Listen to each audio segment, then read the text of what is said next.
What's up, Tailgaters? You're in the booth with Tailgate Nate today. The road to predict all 136 FBS level college football teams this summer is now going to take a stop in East Hartford, Connecticut, where the UConn Huskies are up next for 2025 predictions. And this is the program coming from the depths of college football, have risen up to a 9-win campaign a season ago. Can they improve on that number here in 2025? My name is Nate Pope, otherwise known as Tailgate Nate. I want to thank you all so much for supporting and interacting with this channel, especially for clicking on this video and helping to support what I do here on YouTube. If you want to support it further, then hit that subscribe button. That's the biggest way you can help, and hit the bell, because turning on notifications will ensure that you don't miss an upload during prediction season, especially not one for your favorite team. Now, I am a sports media graduate delving into the professional world of the industry, so you want to see all the stuff I get to do while still being up to date what goes on this YouTube channel. Follow me, Twitter, Instagram, handle is at TailgateNate29, and you can even feel free to email me, tailgatenate29@gmail.com. I want to thank you all so much for supporting and interacting with me and the channel in whatever way you may be doing so. And Jim Mora's UConn Huskies, I think, are really looking forward to this 2025 season. Not only has he built quite the roster here, and finally, the quarterback is going to be an incumbent starter. We'll talk about that in a minute. But what a job he has done with this program. He continues to excel in building this roster, building this talent. Did it again this year through the transfer portal. And UConn, not in a conference yet. I hope, at the very least, that is soon to change. I would love to see this UConn team compete in a conference, but after an amazing 2024, is there something really, really special brewing for 2025? That's what we're going to investigate here in this video. Hey, how do we do preview predictions? Well, we do go through a roster overview, offense here to the left, defense here to the right. At the end of the video, we are going to take a dive into the UConn Husky football schedule. I'll give it a game-by-game preview and prediction, and overall, this video is here to tell all of you what I think about the Huskies in 2025. A quick water break, because it's always important to stay hydrated. And let's talk to you about where some of these numbers down here come from. Returning production numbers are according to ESPN, and they factor in portal additions up to a certain percentage. What's more is recruiting and portal ranks for the class of 2025 are according to 24/7 Sports. Let's now get to the jargon that surrounds me when you kick it off over here with offensive coordinator Gordon Samus and the Husky offense. And again, as I mentioned, incumbent starter is among us. Joe Fagnano returns as the primary option yet again in this quarterback position. Now, he has been absolutely beaten and battered due to due to season-ending injuries, which he had one in 2023, and I believe was hurt a little bit last season. However, when you take a look especially at what he did last year, I mean, guys, there is so much reason to be excited for Joe Fagnano coming back if he can stay healthy, which I think is a very big question mark. If he can stay healthy, I think you're going to see a lot of good things from him. You need him to stay healthy, because what you have in the depth chart behind Joe Fagnano reads as follows. You do have Nick Evers coming back, who made a lot of passes for you last season, stepped in when Fagnano was out, but Nick Evers was just quite simply not as impressive as what Fagnano is and what I think Fagnano can be, and I'll dive into why I think that here in a minute. So let's look at Fagnano's stats from a season ago, keeping in mind there were some games he missed due to some injury time. 1,631 yards, had 20 touchdowns and 4 interceptions on 58% completion percentage. To me, guys, that completion percentage can and probably will take a step forward in the right direction this season, and the reason I say that about Nick Evers is here is what he did last year. Had 918 yards, with 5 touchdowns, 5 interceptions, and 54% completion percentage. Sorry, lost my spot on the page there for a minute.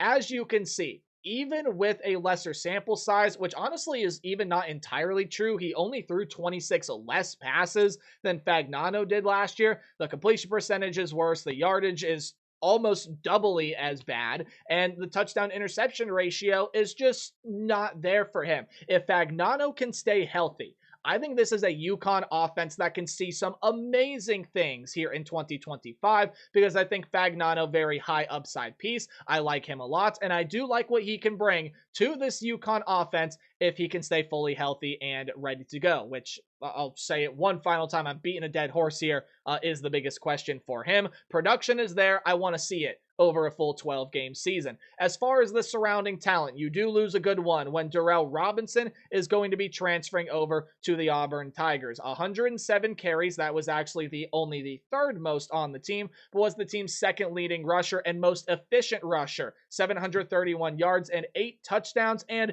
6.8 yards per carry. Auburn's getting a good one when Robinson leaves that program. However, your lead back in Cam Edwards, and I apologize for the split name. I've been doing that a lot lately. I usually try to keep him on one line, so I do apologize for that. But Cam Edwards is coming back, 830 yards, 8 touchdowns, and was still pretty darn efficient with the ball in his hands at 5.7 yards per carry. Mel Brown is also back to join this stable, 673 yards, 2 touchdowns on, again, 5.7 yards per carry. So even though you lose your most efficient and probably, dare I say, the most talented running back that you had last year, you got 2 really, really solid options. And even though Fagnano is not a guy that can run, maybe they can use Nick Evers in some wildcat quarterback run packages. And I definitely think Nick Evers is going to get some passing under his belt this season as well. So there's another guy that you can mix into this run game. As far as the wide receiver room goes, some really, really talented wide receiver pieces, most notably TJ Sheffield, who is now off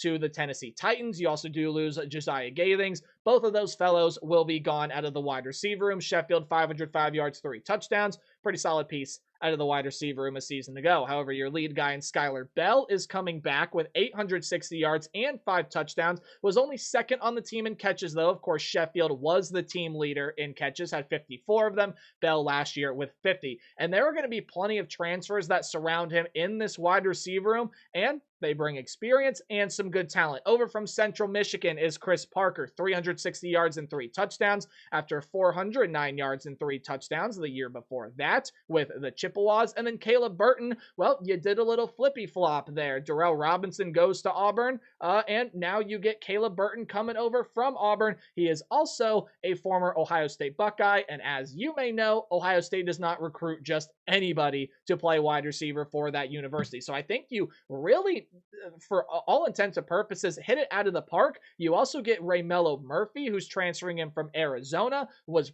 pretty damn good at Old Dominion, 502 yards and 3 touchdowns for him in 2023. So you look at the wide receiver pieces you brought in, guys, I really got no questions or concerns about it. I think they're going to pair very well with Skylar Bell and be a really good wide receiver room, as well as your lead tight end option in Lewis Hansen, or it could be Louis Hansen. I'm not for sure. Please, UConn fan, tell me in the comment section below. He does come back, and he had a really good season for this program last year. 4th leading receiver with 236 yards and 4 touchdowns, which was second on the team behind Skylar Bell. So you want to put in some more context. Your top 2 touchdown receivers do come back this season. Alex Honig does come back, as well as Javonte Vereen, who is transferring into the program.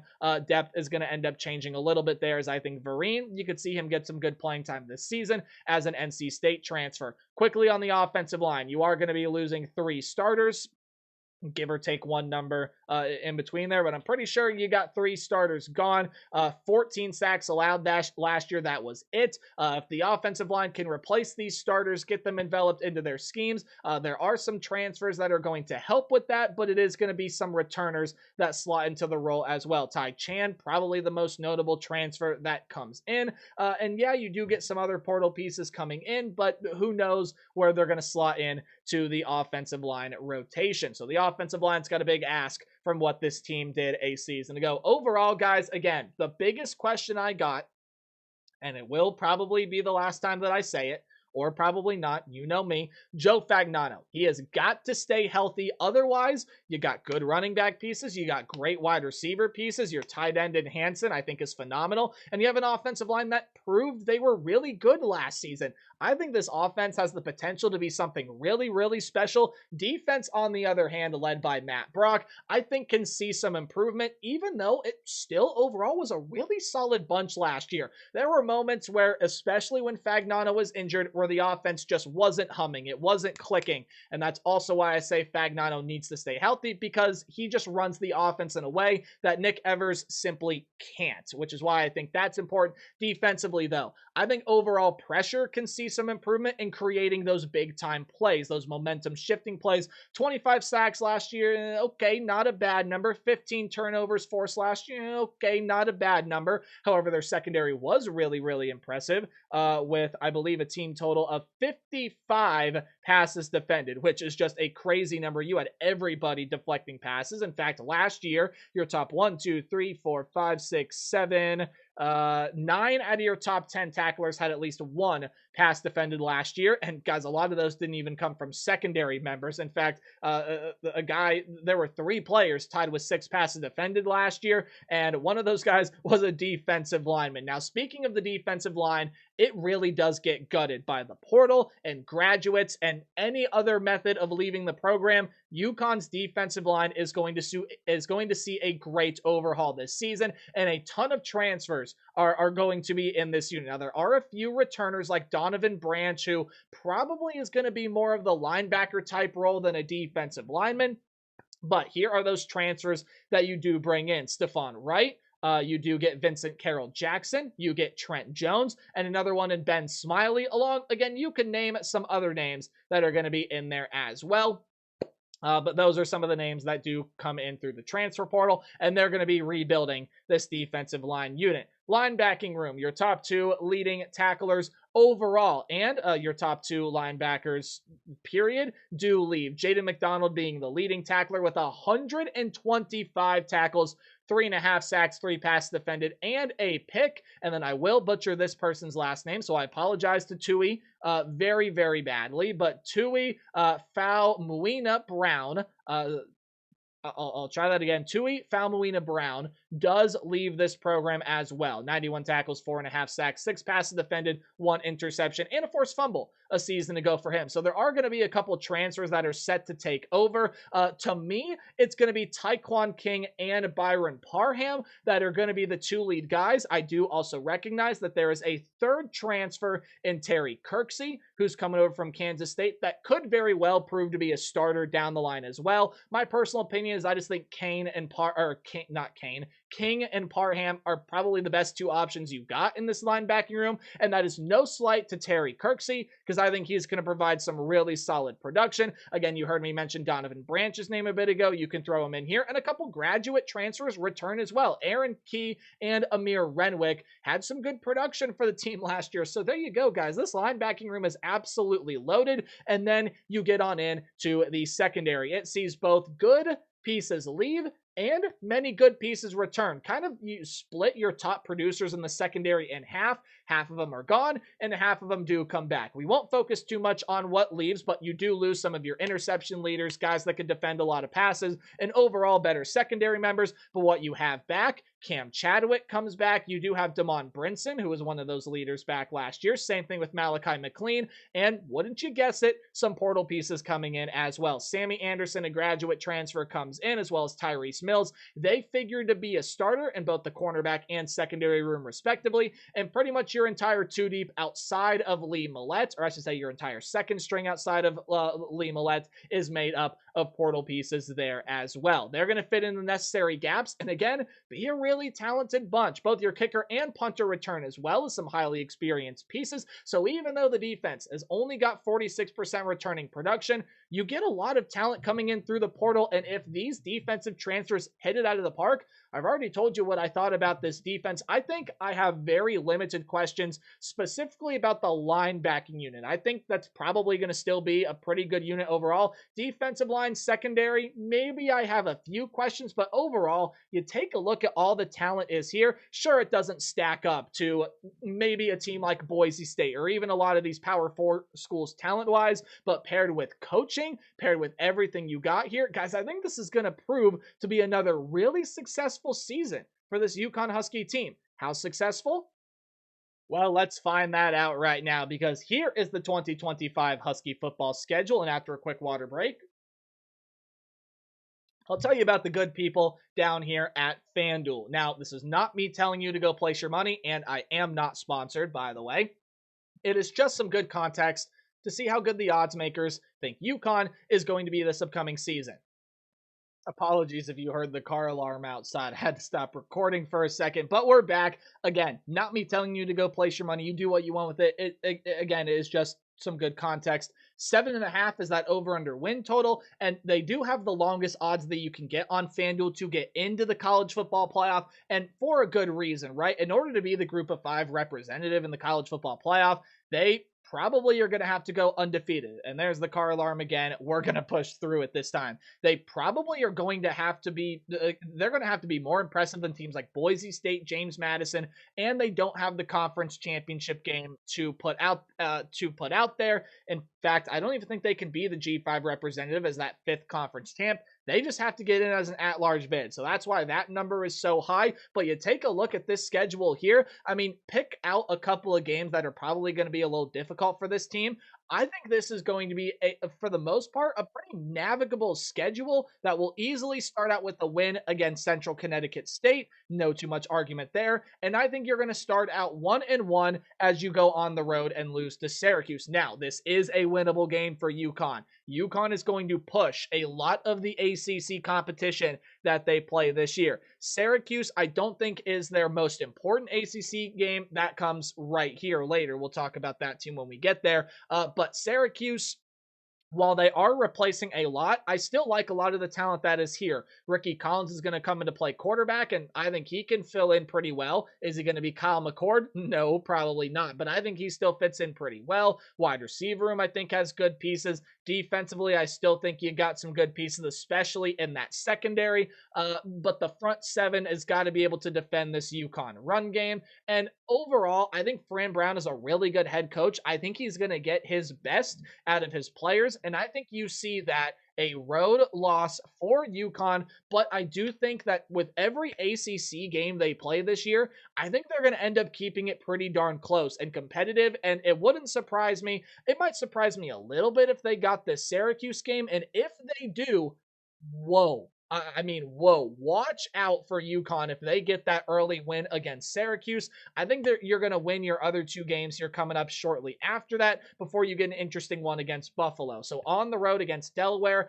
I would still watch out for the Blue Hens this year. Out of the 2 teams that are going to be new to the FBS ranks, that's the Delaware Blue Hens and the Missouri State Bears, both joining Conference USA. I do think Delaware is the more equipped team to be able to have some success at the FBS level, at least as it currently sits right now. That's just my personal opinion. I know that there are some people that like Missouri State better. I personally like Delaware a little bit better to have some success at the FBS level than Missouri State. And they do have a lot of good talent, including a graduate quarterback and some other really nice pieces. But again, it's going to take time for them to develop here. And UConn, while I think they see their struggles on the road, I think they find a way to come out of that one with a win.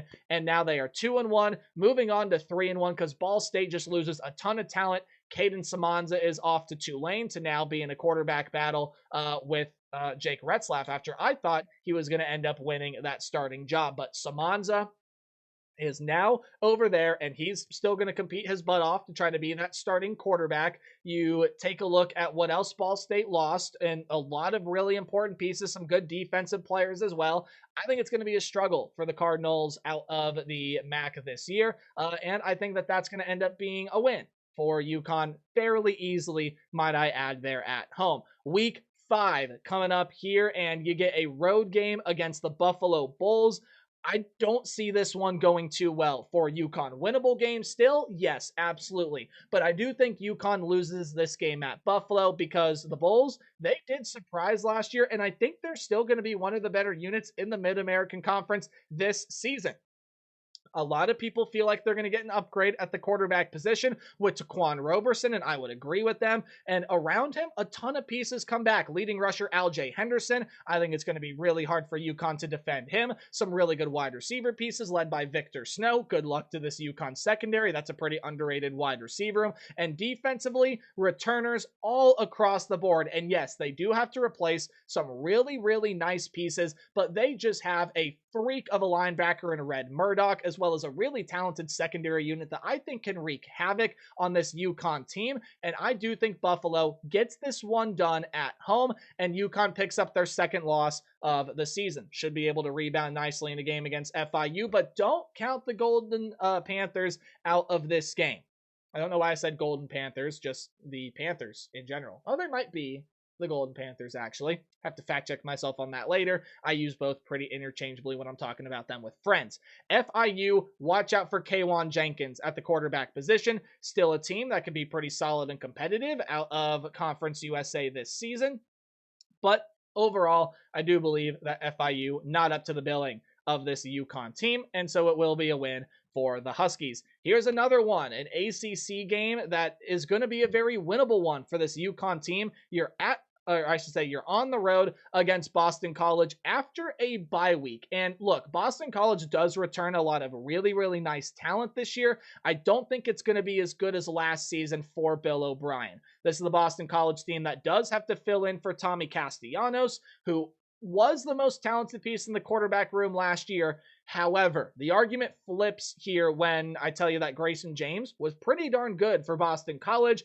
Turbo Richard, also a great name, is coming back to be a running back for you this year, along with many really, really nice pieces. You return your top two leading receivers from a season ago, and defensively, yes, you do lose Donovan Ezaraku, but there's a lot of talent that does come back. And even though I don't think it's going to be as good of a year for Boston College as what you saw last season, I think Boston College has got what it takes to win this game against UConn. Again, another game where I see UConn falling just short, but it is a very winnable game for this Husky program because you can expect Boston College and even your other ACC opponent I've talked about so far in Syracuse to take a step back from where both those programs were last season. You do get two games against American Athletic opponents, or not American Athletic anymore, just American opponents that I do think you're going to end up winning there as well. Rice, well, no more EJ Warner, no more Dean Connors, no more really good defensive pieces. And while there still is some solid talent there, I just think they lost way too much, especially those two names I mentioned offensively. And Rice, they weren't even that great of a team last year with losing those guys, and I don't think they have the necessary portal pieces in to fully replace what they gave you. I do think UConn's going to go on the road and get that win. And UAB, I have not been impressed with Trent Dilfer as a head coach at all. In fact, if UAB falters and falls short of expectations again this year, you probably see him exit this program. And I think that's exactly what might happen this year. I still don't think UAB is going to be that great of a football team this year, and UConn's going to be able to get that win at home. Now we get a game against the Duke Blue Devils. To me, this is by far and away the game that where UConn can still compete with Duke and still push them. This is the one ACC game, even though they get it at home, where I am thinking, it's going to take a little bit of something special for them to win this game. Even though Duke is losing Malik Murphy at quarterback, I think Darian Mensah is an upgrade. You still have some really good running back pieces, wide receiver pieces. Defensively, I think you're going to be up to the billing here for the Blue Devils as well. Everyone's talking about Georgia Tech and some of these other teams in the ACC as sleepers. Where's the love for Duke, man? I think Duke's going to be another really solid team under Manny Diaz this year. And the Blue Devils, absolutely, I do think you're going to beat UConn this year. That's the game that out of all the losses I've picked, I'm definitely the most confident in that I think UConn's going to fall short. Is it a winnable game? Yes. Oh, yes, absolutely. There are moments where Duke can struggle, and you do get Duke at home. If it was on the road, I would say, wow, it's going to take a special effort here. And it still might, because I think Duke is probably the most talented team you play on the schedule this year. And so for that reason being, I think that's going to be a loss. However, I think you pick up 2 wins to close out the season. One at home against Air Force, who is going to show improvement this year. I think UConn is a little bit more skilled and is going to be up to the billing to try to defend what Air Force can throw at you, even breaking through this Air Force defense.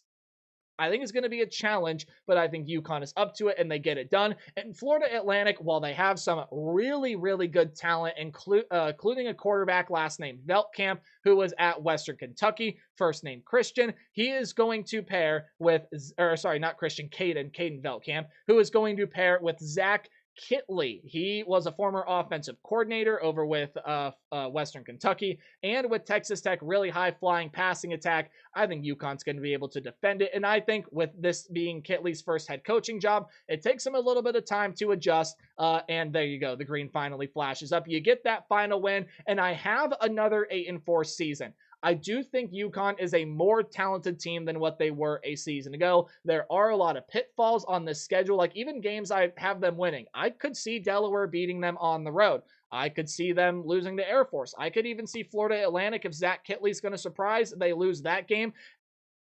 On the opposite end of that, I could also see them beating Boston College. I could also see them beating Syracuse. I could see them beating Buffalo. Beating Duke, I think, now that I'm thinking about it, probably going to take a little bit of a special effort. But I think this schedule is very manageable, and a 10-win season is by no means out of the question. And if that happens with this Husky program, oh boy, while they don't play many big-time major programs, teams that are more likely to push for college football playoff spots, the Duke, again, as I said, probably the most talented team that they're going to face on the schedule this season, because this is a UConn team that I think should start being a little bit more talk in the college football world, especially the way that Jim Mora has built this program is super impressive, and the Huskies, I think, are in for another really good season. That's all for this video. Remember to play hard but tailgate harder, and let me know what you think about the Huskies in the comment section below. I'll see y'all tomorrow with more predictions. Goodbye.